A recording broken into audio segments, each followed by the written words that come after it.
Good day mga kuya. So, ang ano lang natin ngayon, sagutin ko lang yung mga katanungan nung ah, mga mga co-DIYers natin na ano about sa dito sa Rockall expandable na disorted daw sa low volume. So, ang ano diyan, ang solusyon diyan ay mababang bias lang.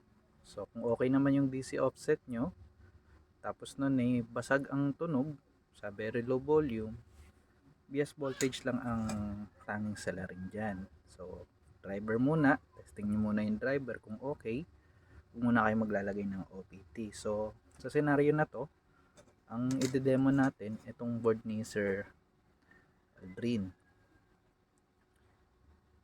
Ayan, Aldrin Audio na expandable.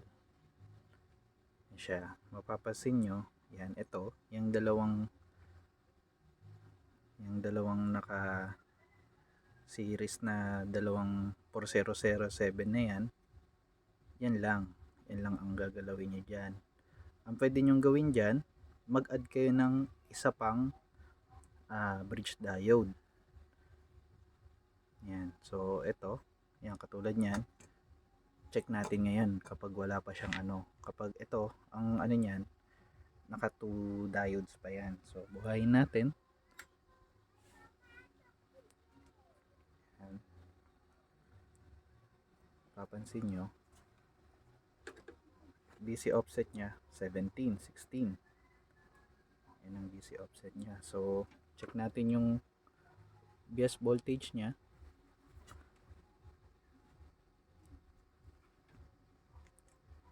Yan, 157, mababa yan.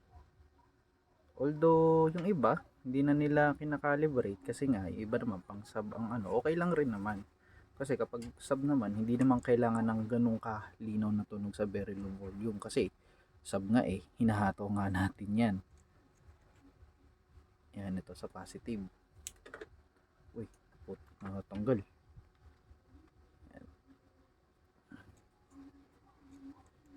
Yan, ito sa positive, 198. Diba? Hindi siya pantay kasi nga meron tayong 17 volt na DC offset. Yan, 19 volts pa. So ngayon gagawin natin siyang 3 series diodes. So i-prepare ko lang saglit. So ayan na, kabit na natin yung isa pang series diode. Yan, kung mapapansin nyo, naka-series siya dyan. Pinutol ko yung linya, tapos nag-add ako ng isa pang diode. Yan, bali tatlo na yung naka-series dyan. So gagawin natin, buhayin natin ngayon.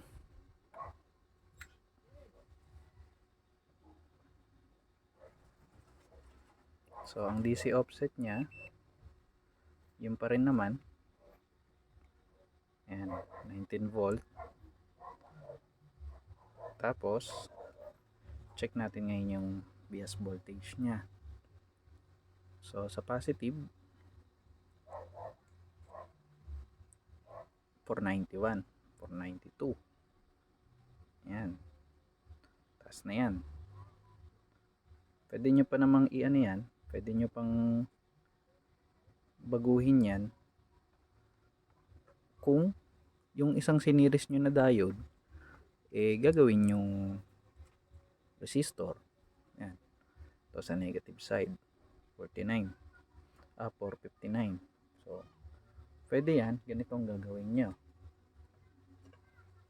Napapansin nyo to, ito kulang pa ng transistor yan.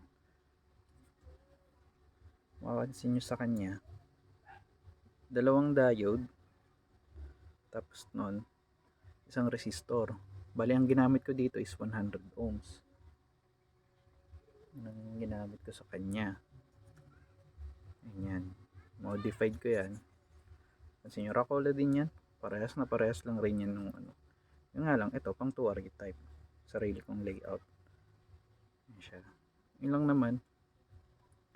O kaya pwede nyong gawin muna, Add muna kayo ng isang trimmer na 1K ang value. Tapos nun, kapag nakalibrate nyo na yung saktong value niya, maghanap na lang kayo ng malapit na fix na resistor. Yun ang gagawin nyo sa kanya. O, di nakaset na yung bias voltage nyo. Yan. Yun lang naman. Dahil yun ang napapansin ko na na common na problem ng mga baguhan sa nagdi-DIY. Yan. Ayan, modified version na yan. Sa inyo, ang pinakasinundan ko dyan na parts placement ay yung kay Sir Alfred Fernandez, mga yung sa TF version niya. So okay lang rin naman dahil modified siya para makapag-handle ng high rail. So yun, na-testing ko naman na siya sa 100 almost 100 VAC. Okay naman. So yun lang po. Abat na lang po tayo. Kung may iba pa po tayong katanungan, pwede nyo naman po akong i-message at magawan po natin ng ng video yan. Sige po, salamat po.